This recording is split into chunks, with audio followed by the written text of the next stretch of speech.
Welcome to everyone tuning in tonight on Zoom and on Facebook.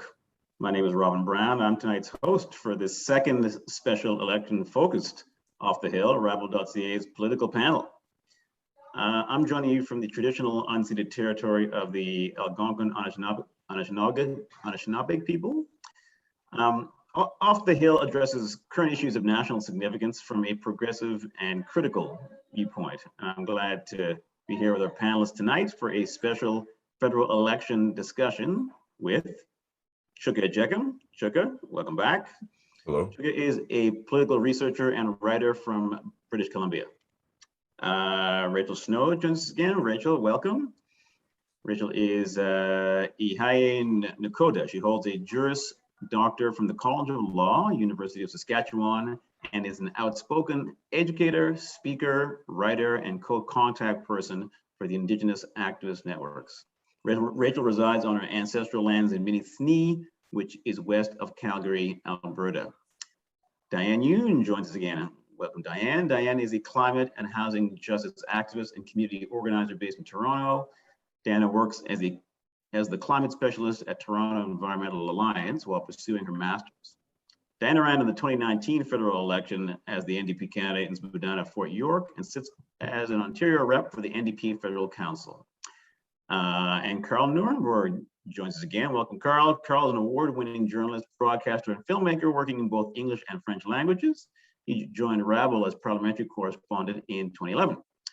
And last but not least, Libby Davies, former NDP MP and long-serving House leader, is once again leaving the hosting to me tonight and joining us as a panelist.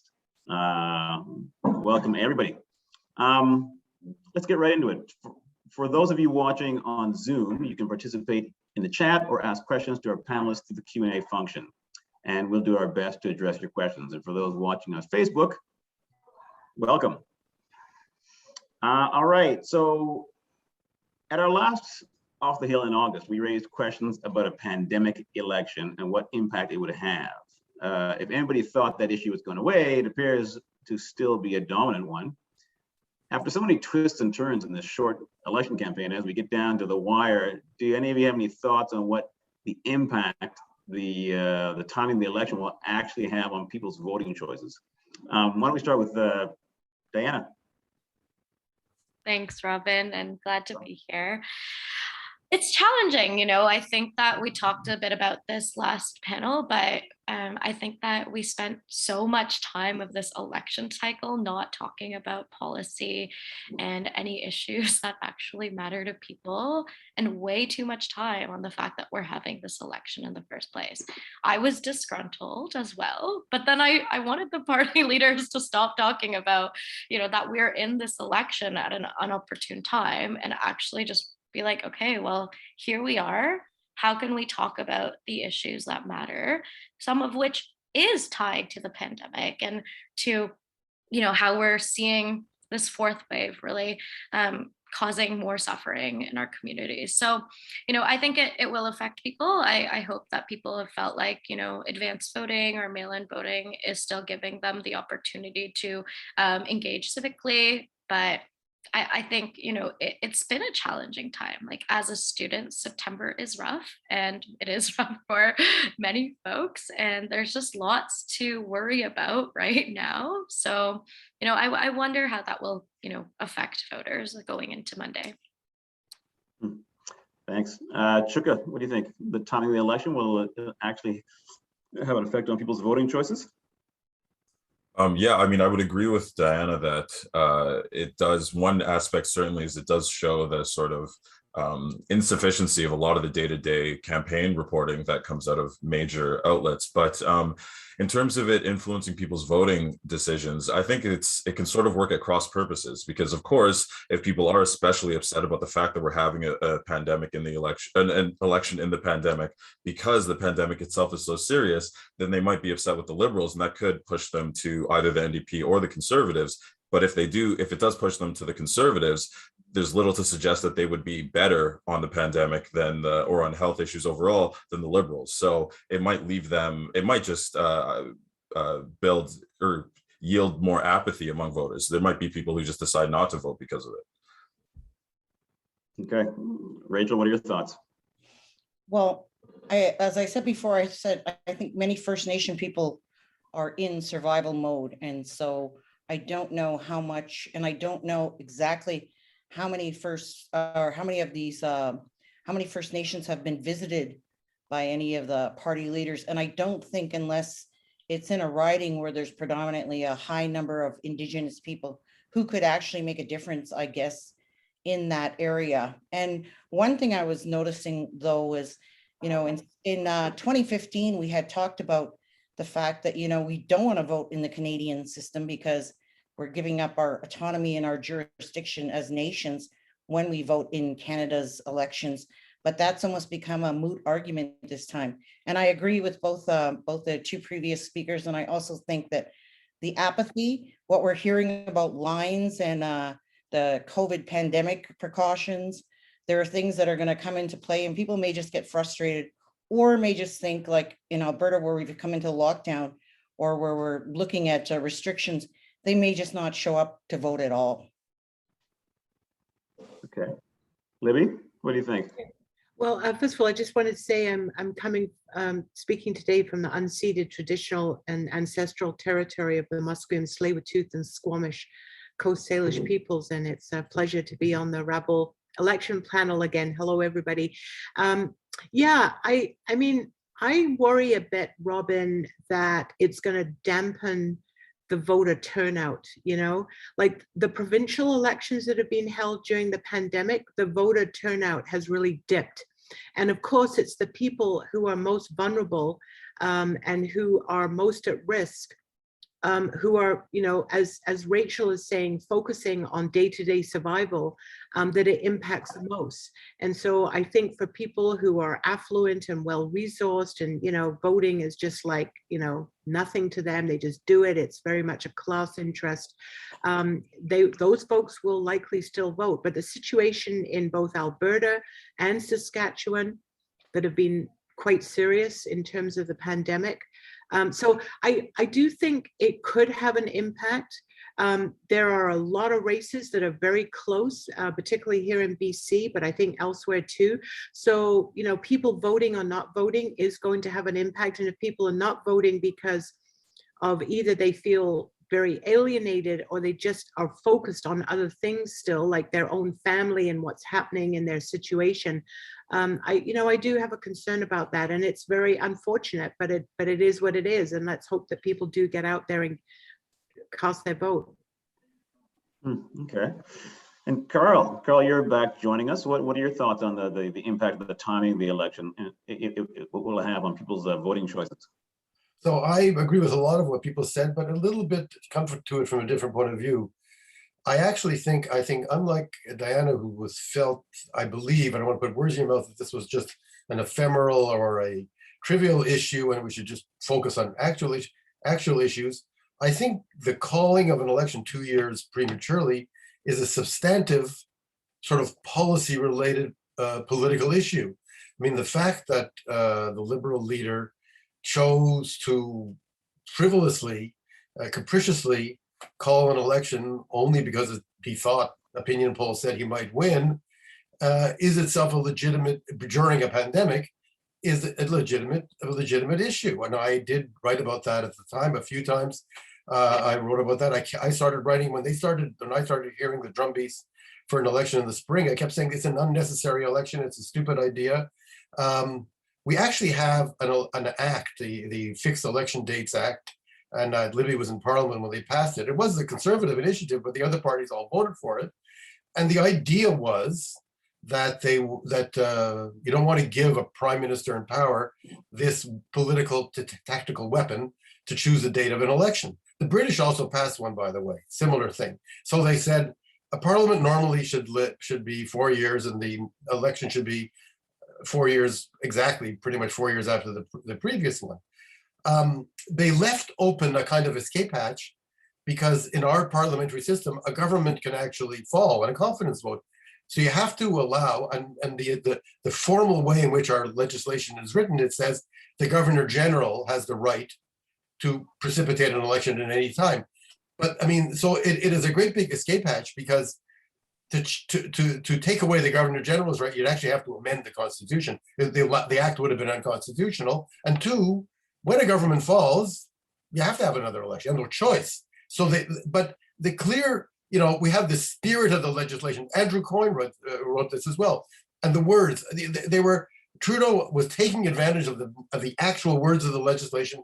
They give him the right to frivolously and capriciously call an election 2 years early when there's no reason whatsoever, when he wasn't defeated on a confidence vote, and he didn't face the prospect of that. He had no difficulty passing legislation if he was willing to be a Democrat and talk to other elected members of parliament who are also equally elected just as he was. So I think it's really, I am heartened that people actually have outsmarted the political operatives. The political operatives all said, whatever party they were with, they all told me, that'll be a 48-hour wonder.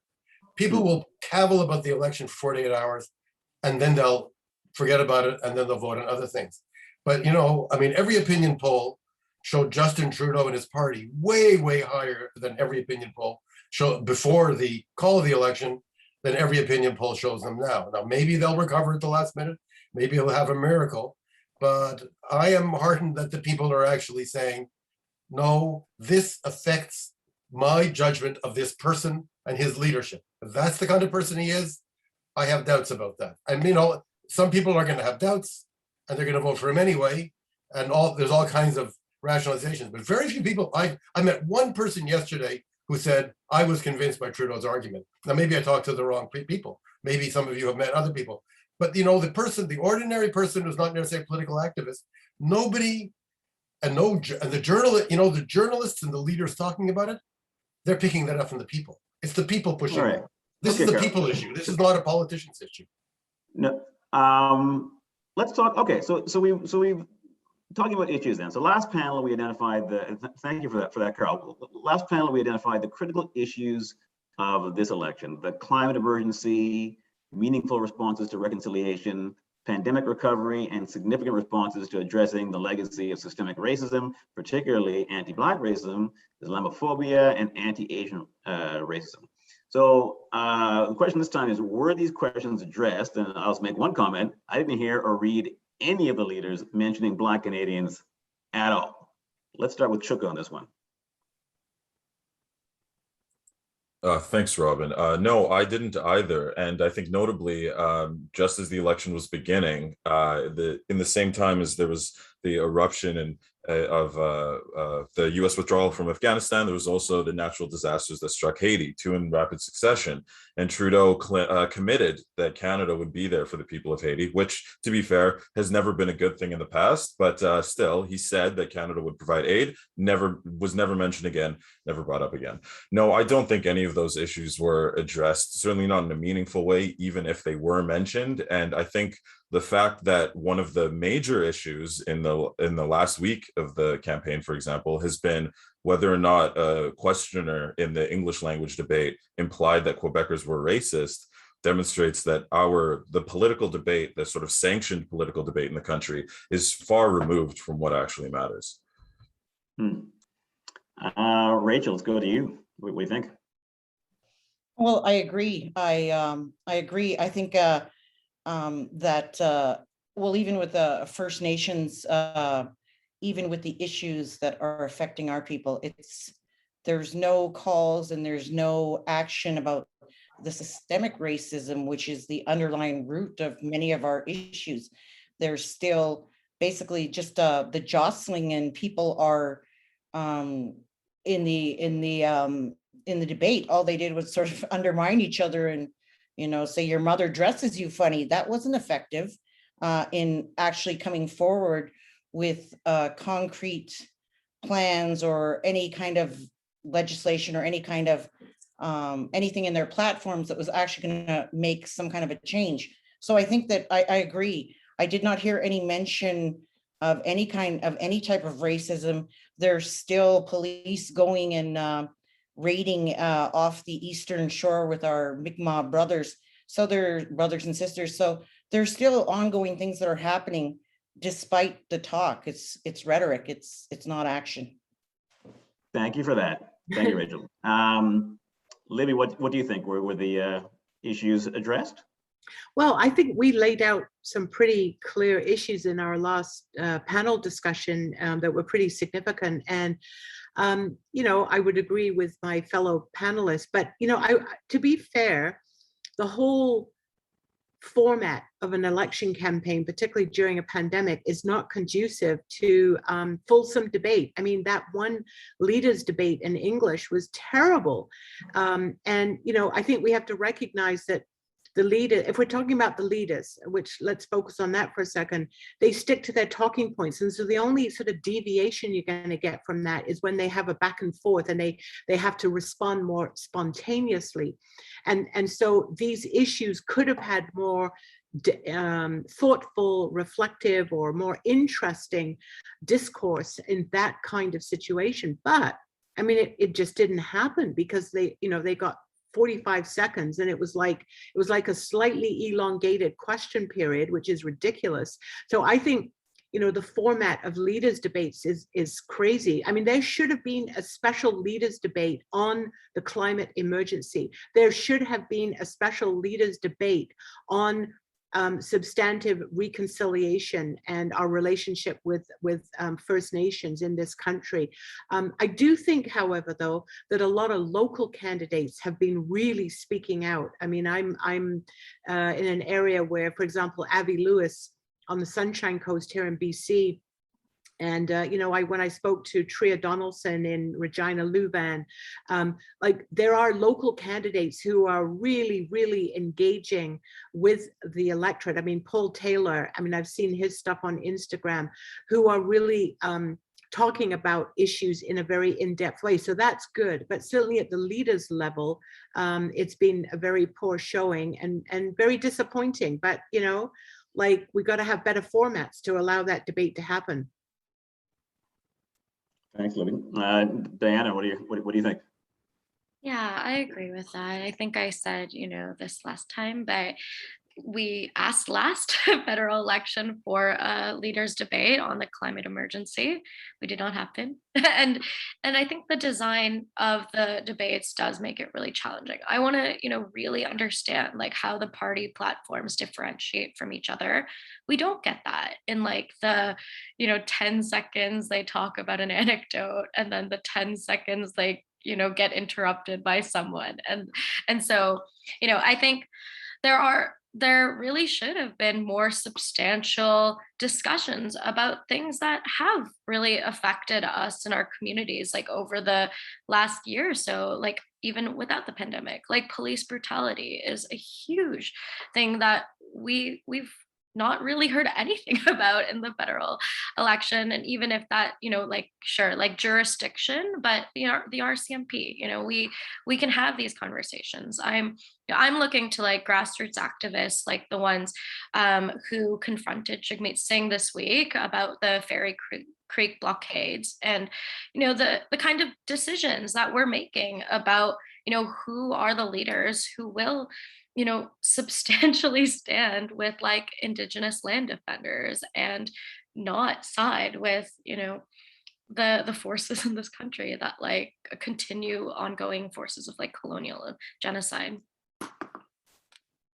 Thanks. Karl, what do you think? Were the issues addressed? So, I mean, I do think that some of the leaders, I can't really think we can put all the leaders and all the parties in the same basket. I think it's a little bit, I mean, maybe, you know, when I hear Diana talk about people, land defenders in British Columbia confronting Jagmeet Singh and, you know, by extension, his friends and allies in the provincial NDP government in British Columbia, I hear where you're coming from and I understand that. But, you know, I would give credit at least to Jagmeet Singh for visiting Indigenous communities and trying to raise the profile, not of, you know, there's not that many votes there in any Indigenous community. We're talking about hundreds of people or maybe 1,000 or 2,000, something like that. But there aren't that many seats at stake.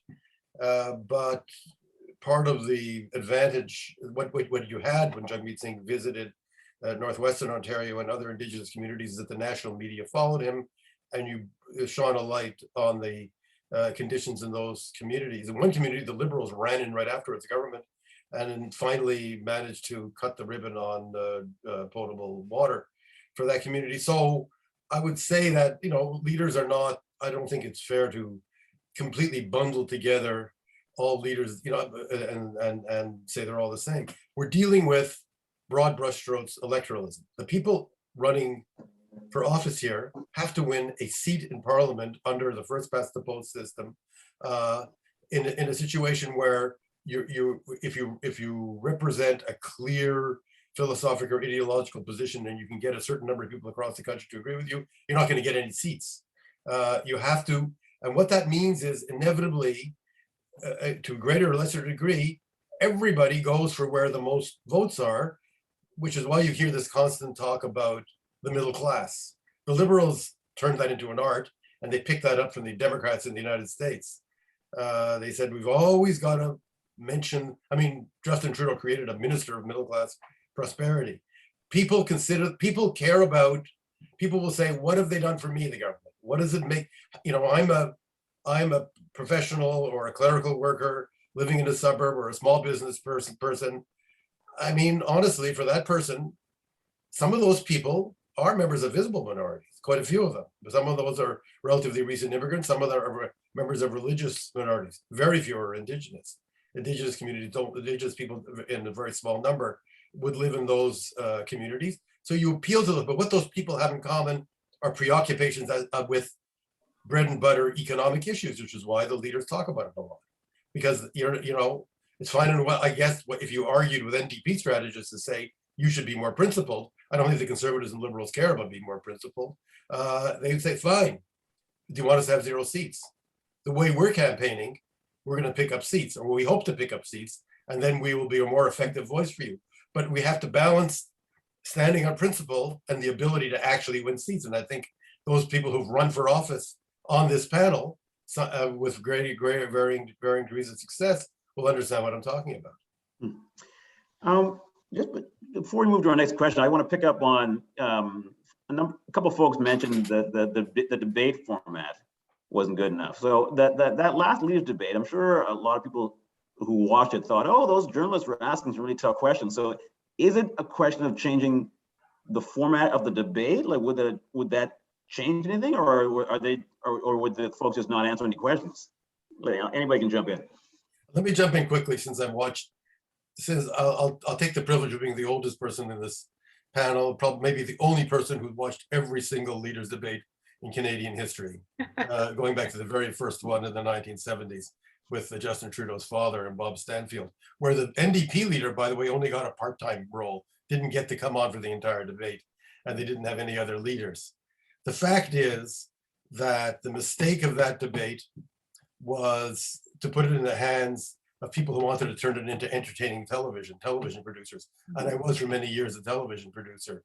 And they thought too much of bells and whistles and of impact. And also the mistake that many journalists make is that if you ask an aggressive, closed question, full of suppositions, full of assumptions, full of accusations, that is more effective than asking a simple, straightforward, open-ended question. The reality is, you know, take that famous case of Sachi Curl's question to Yves-François Blanchet.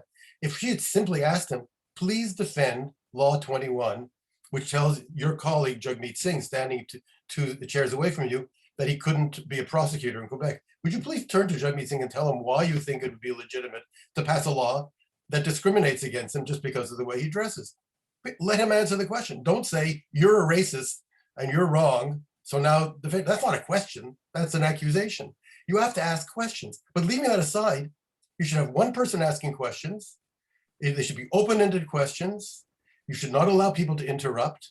You should give people time to respond. You can ask follow-ups and ask them to be very specific with what they're asking. And the journalist shouldn't be the star. All the broadcasters felt they had to get their person in there. It was like the Academy Awards where we were introducing somebody. I expect them to start talking about their gowns or something.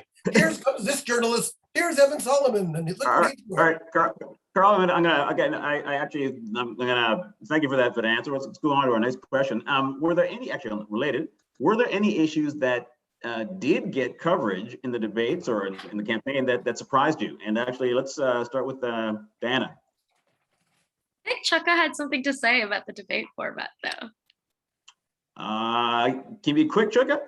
Yeah, just that the CBC did do one-on-one interviews with the three major party leaders, Jagmeet Singh, Aaron O'Toole, Justin Trudeau. In each, they had Canadians pose questions to the leaders. They posed them directly over video call. The people who were posing questions got to do some follow-ups, and then Rosie Barton was there doing the interview and did some follow-ups. And I don't know that it's ultimately, I don't know that the responses there were universally better. I think there is an issue with the ideas. Like, I understand, Karl, you're saying you can't include the answer you want in the question. Okay, I don't think she called anything racist. She said that anyway, it doesn't matter. But I think there are ideas baked into the questions. Like, leaders are asked, how are you going to pay for this? And never, this needs to be solved. Where are you going to get the money to pay for it? There are assumptions baked into the questions. We just notice certain ones and we ignore others. Okay. So then moving on to, so were there any issues that did get coverage in the campaign or the debate that surprised you? Let's start off with Diana. So one thing that comes up, I think, like with the news, where they talk about like what is a top issue that, you know, electors care about, is affordability. And it's kind of this broad idea of affordability, or the lack of. But, you know, the way that it gets coverage is frustrating for me, because, you know, it is like kind of lumped into like affordability, inflation, the economy, and not necessarily about what are the things that people are really struggling with that make life unaffordable. You know, it is like, for a young person living in downtown Toronto, it's like me and many people have spent like half of our income on rent.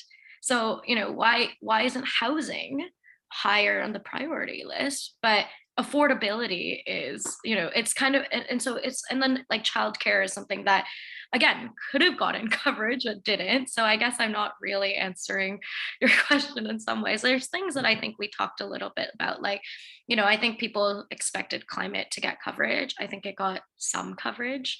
And I think that's increased throughout several federal elections, but the way we talk about it is still really insufficient. It's to like, as a climate sector like worker, it's like, you know, I care a little bit about, you know, what stance we have on like what % reductions of emissions from 2005 levels. But for the average person, like, you know, how much of a difference does 30 to 40% make if you don't talk about the how, the what it takes to get there, you know? And so I think even though climate is covered, I think it's done in a not as effective as a way it should be, because there's really interesting things like the NDP and the Greens have both proposed like an Office of Environmental Justice. You know, we're never going to hear that on any sort of major platform. Okay. Chuka, what do you think? Were any issues that did get coverage that surprised you? Yeah, I want to think about that for a moment. Since I just spoke, maybe you come back to me. Sure. I just want to leap in to totally agree with Diana. That's a really, really good point. And it was also Karl, I'm just going to cut you off there for a second. I want to actually hear from Rachel on this. I'll come back. Yeah, Rachel, that's all I wanted to say. Great point, Diana. Rachel, I think more like Diana, you know, about the things that weren't covered, I guess. Like question coming in the chat is about racism and how do we make that a topic. But things like that, exactly what Karl's saying, they're not popular. I ran in a band election, not the same thing as running in a municipal, federal or provincial election, but it is. The more you pander and the more you say you're going to do things that you're not going to do, the more votes you're getting.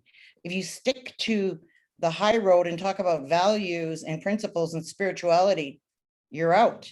And that was typically how it is in mainstream society. What saddens me is I see that colonization in our own communities now, because there are a lot of people who use the same, like they come in with those American straw hats and colors and things like that.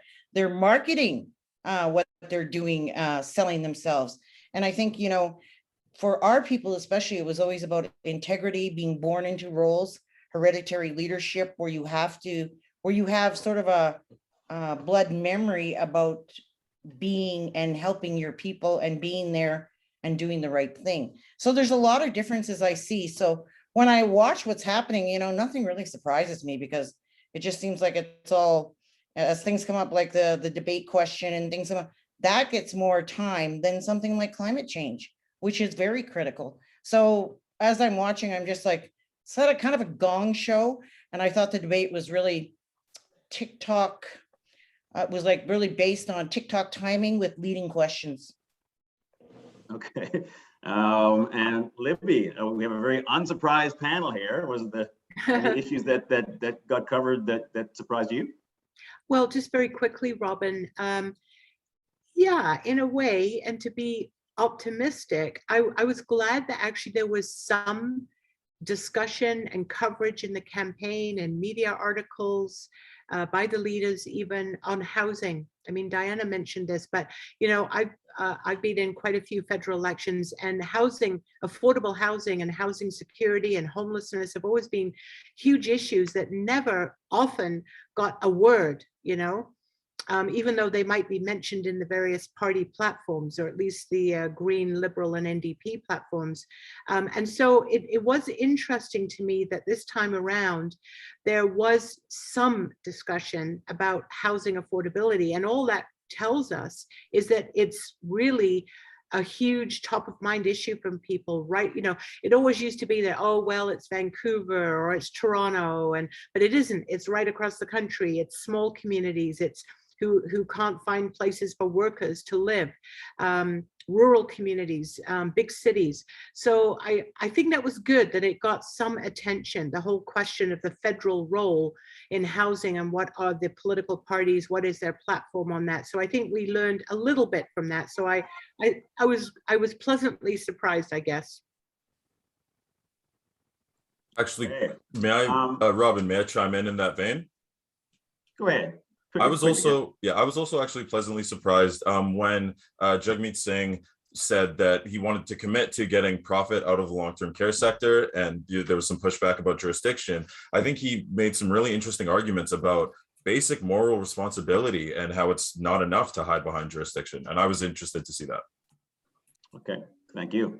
Yes. Okay, all right, everybody. So the election is, it's on Monday, and of course, as we approach that day, the question of strategic voting is looming as people weigh up their election choices. So what do each of you have to say to voters about strategic voting? And let's start with Libby.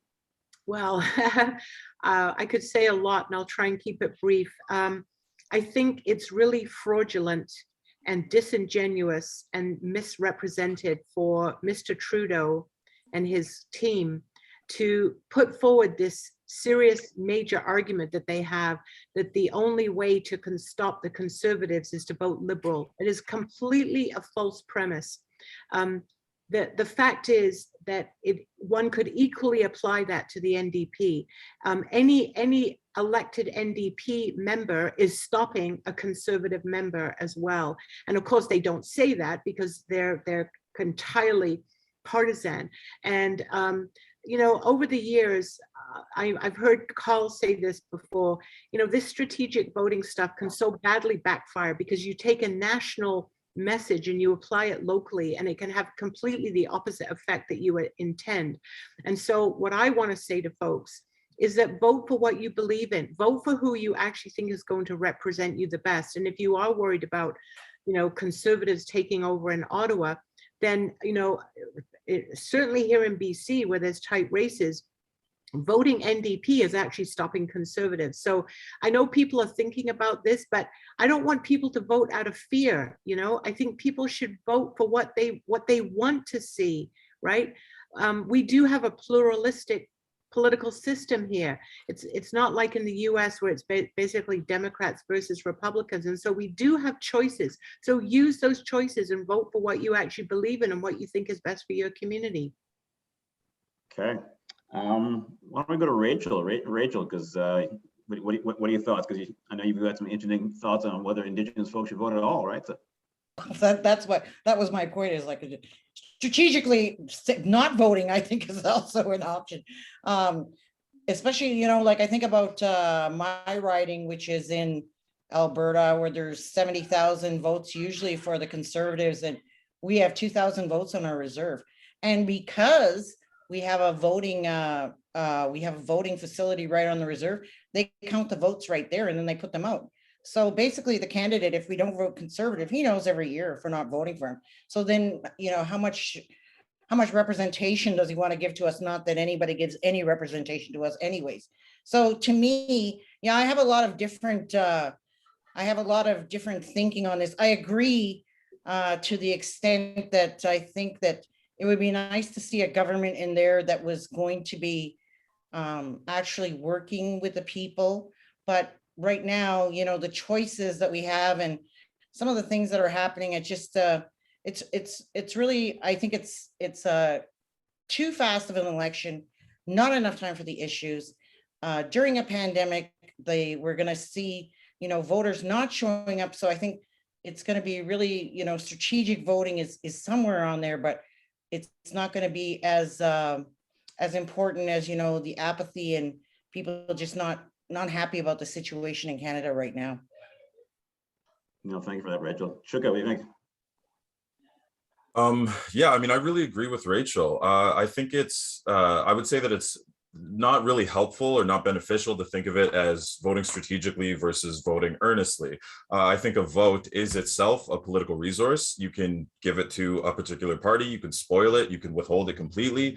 So I think if you're voting, you're already by necessity voting strategically. And I don't think it benefits you to go another step and then sort of like use your vote as almost a double agent, you know, like if you're trying to get this power into party four as a strategic ploy already. So, you know, just go with that if you're going to vote.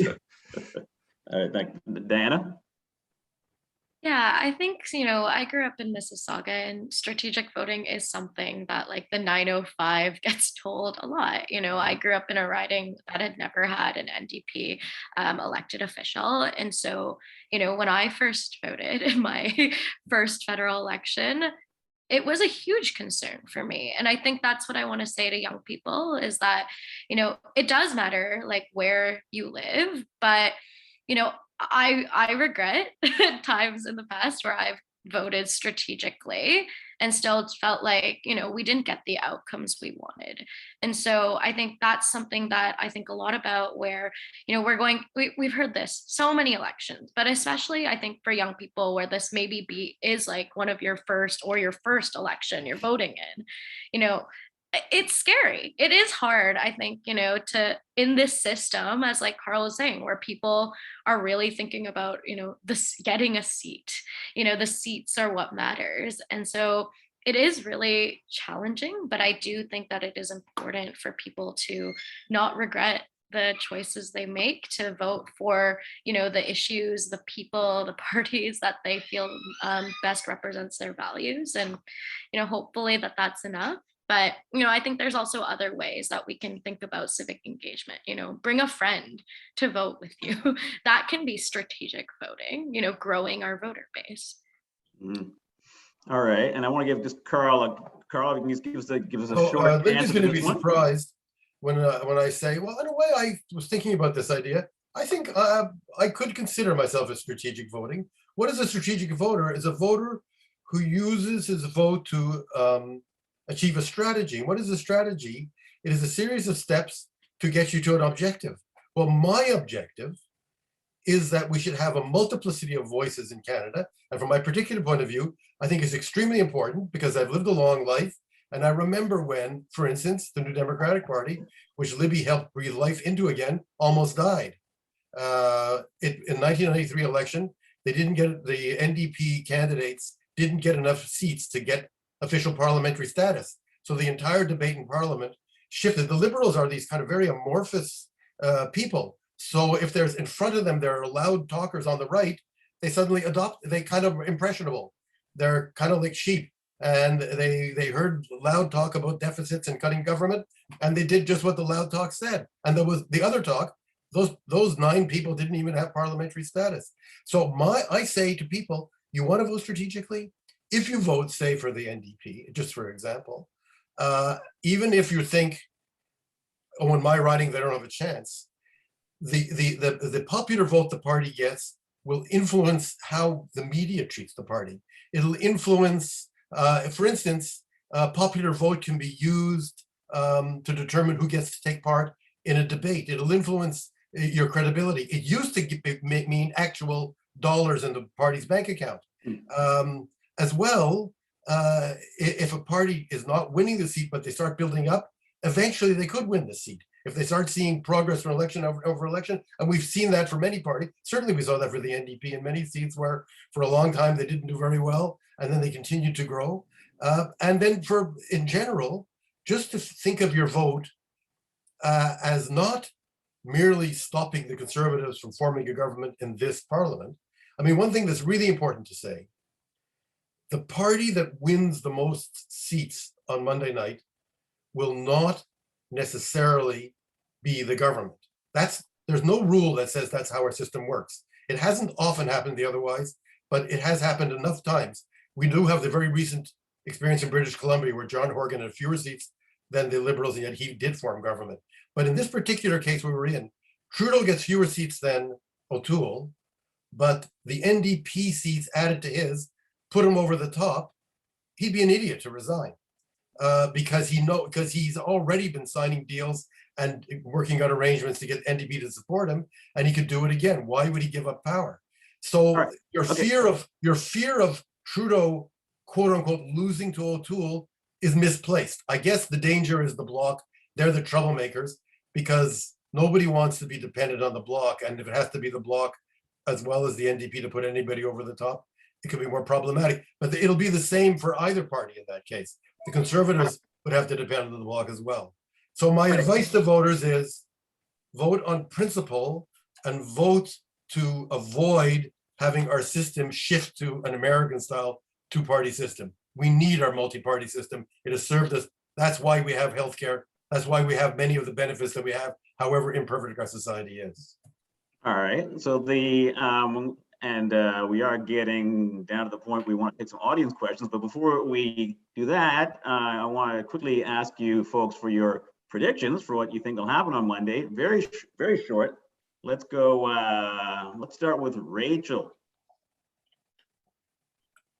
I don't think there's going to be a clear majority for anybody. I think that there's going to be a battle between the Conservatives and the Liberals. But I also think that's why there was a second debate, because they understand that, you know, some balance of power and keeping the Bloc out of there and keeping the Liberal vote high, or trying to get the Liberal vote into Quebec. I mean, I'm thinking through, like, analyzing what they're thinking. But at the end of the day, quick election, because Justin Trudeau has had to hold hands with the NDP party and do some kumbaya things he didn't want to do. He wanted absolute power so he can hand over money to his corporate buddies. That's not happening. So that's why we're having an election, because Justin Trudeau had a tantrum. Also, he didn't want Jody Wilson-Raybould to get her severance package or whatever she would receive if the election was called after October. So there's some pretty petty reasons, I think, for why Trudeau is in this election. And I think people are understanding that. I think O'Toole has shown he's the Trump of the North, and it's very scary to think of what happens if he gets in there. I don't mind Jagmeet and also the Green Party. I think there's some good things coming out of there. But at the end of the day, I think it's going to be spread out power. And I agree with that, because then power is not concentrated in one person's hand. And the whole idea of multicultural representation or multi-party representation makes more sense to me. Okay, Chuka, what do you think? What do you think is going to happen? What would you like to see happen? Well, what I would like to see happen is obviously an international socialist revolution, but I don't think that's in the cards for next week. So I'm not sure I can make a prediction, but I think there's reason to be concerned that right-wing parties will do better than we would like in the context of potentially depressed turnout. I think it's, you know, shown that lower turnout benefits right-wing parties, and so if those two combine this time, I think that's a problem. Okay, Libby? Well, I mean, what I'd like to see is an NDP government, and we got close to that one time, but it didn't happen. I'm not going to give up on that, but I think what will happen, I hope, is that we see a very strong force of progressive MPs, mostly from the NDP. There might be some Greens there as well, to do two things. One, to push like hell on, if it is the Liberals, to push them further left and to wrest from them better responses to the pandemic and on things like pharmacare, all kinds of things, of climate emergency, and to fight like hell against the Conservatives. I mean, the stronger that progressive element is in the parliament, I guess it's echoing what Karl said earlier about having, there'll be a number of parties, and the more it tilts to the progressive side, the better the outcome for Canadians, and I think upholding the public interest. So, I think that's the best that we can hope for at this time. Okay, and Diana? I also want an international socialist revolution, Chuka, but if we can't have that, I hope that people don't, put all their eggs into this electoral basket, because whatever happens, likely similar to the status quo.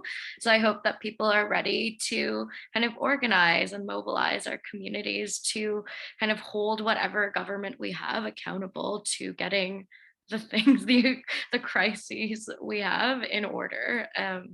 Because I think between election cycles is when a lot of the work needs to happen. But if we have some excellent progressive MPs fighting for us in Parliament, that would be awesome too. Okay. Okay, thank you, everybody. Let's take some questions from the audience now. We have one coming in, switching the focus a bit on the media. So they're saying, there wasn't much covered about racism and reconciliation or about poor Canadians. They're saying, what can we do to push the media to raise these issues? So let's start with Karl.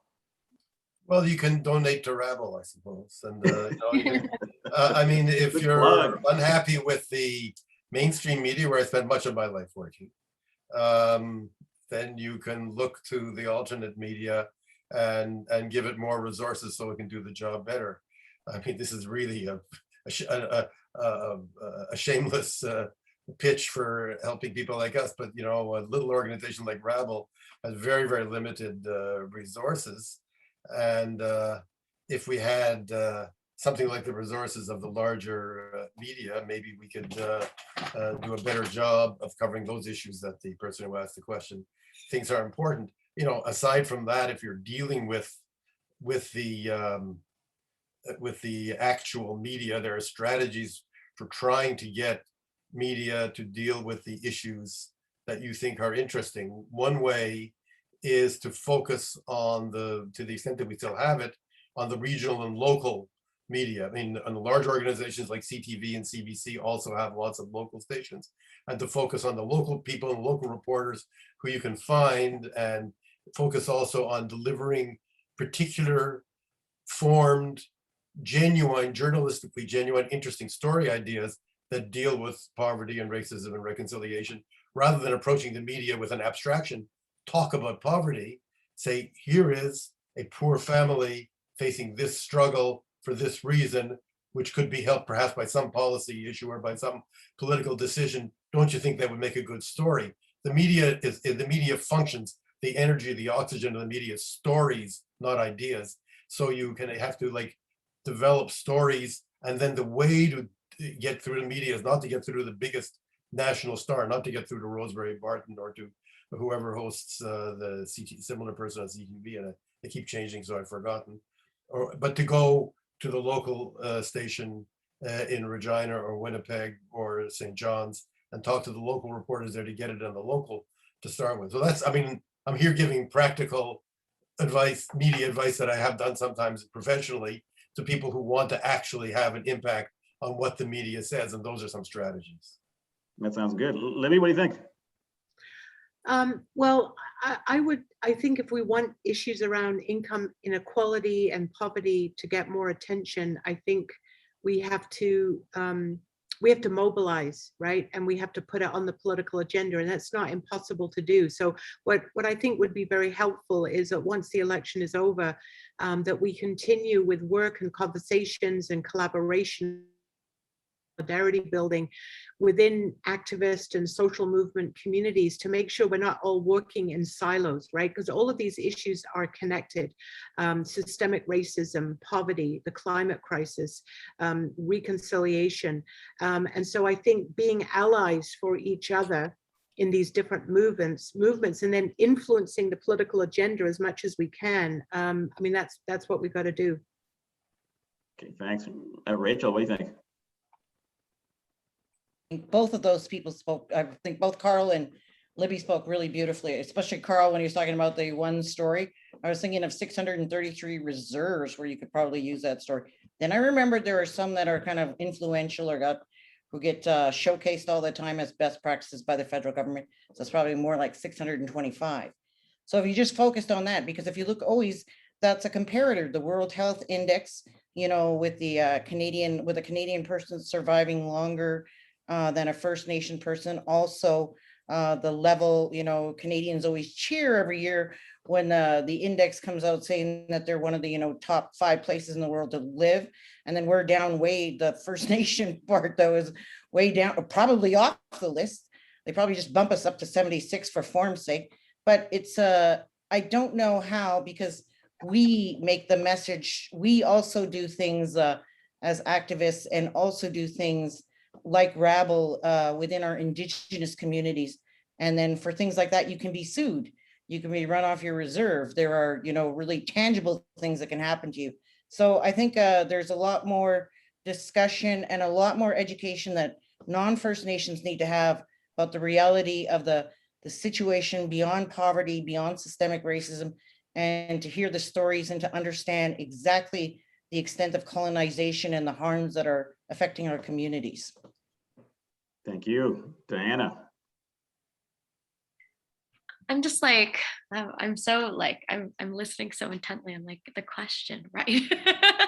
I think it's challenging because I think, you know, we do focus so much on like the media coverage, and all the parties are very heavily focused on like the middle class, which is kind of this amorphous blob that encompasses like 90% of society, because, you know, that's where people want to see themselves as. But I think, you know, that is something I've appreciated from Jagmeet and the NDP, and I think they're insistent to kind of have more left-wing populism in some ways, to really say, you know, we are on your side if we are attacking billionaires, for example. And I think so, you know, I think creating some of those narratives is helpful to kind of create some of those links, but it is hard. You know, I think that like I found this for sure. Like when I was a candidate last federal election, I took 6 months of unpaid leave.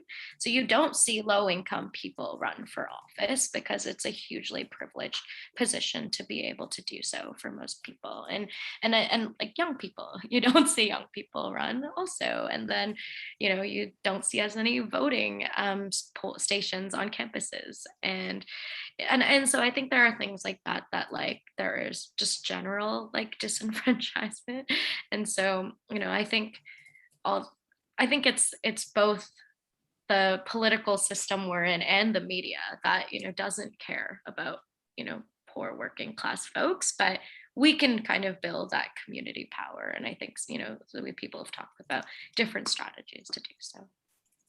Okay, thanks. And Chuka, I'll give you the last word on this question, which it looks like it'll be the last question of the evening. I mean, there was so much shared from Libby and Karl and Rachel. I'm not sure that I could offer more. One thing I do think, though, is that news agencies, especially now, are trying to, at very least, appear as though they're advancing the public's questions. And so that might lead to more direct opportunities for people to present questions to party leaders and potentially follow up.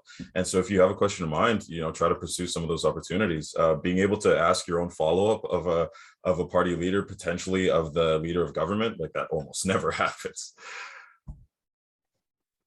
All right.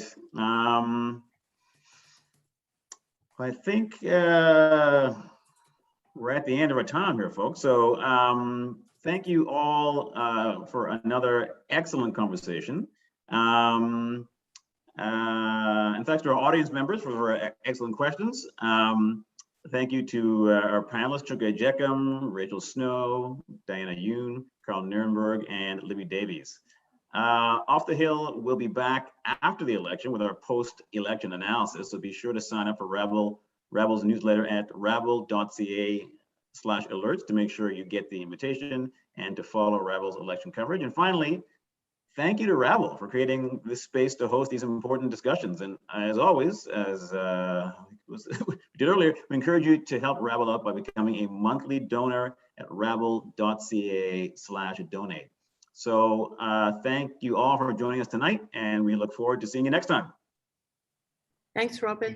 Great. I can't believe we're going to wait till after the election to have another one. I thought we were going to do another one before the election. Thank you. We can do one each day.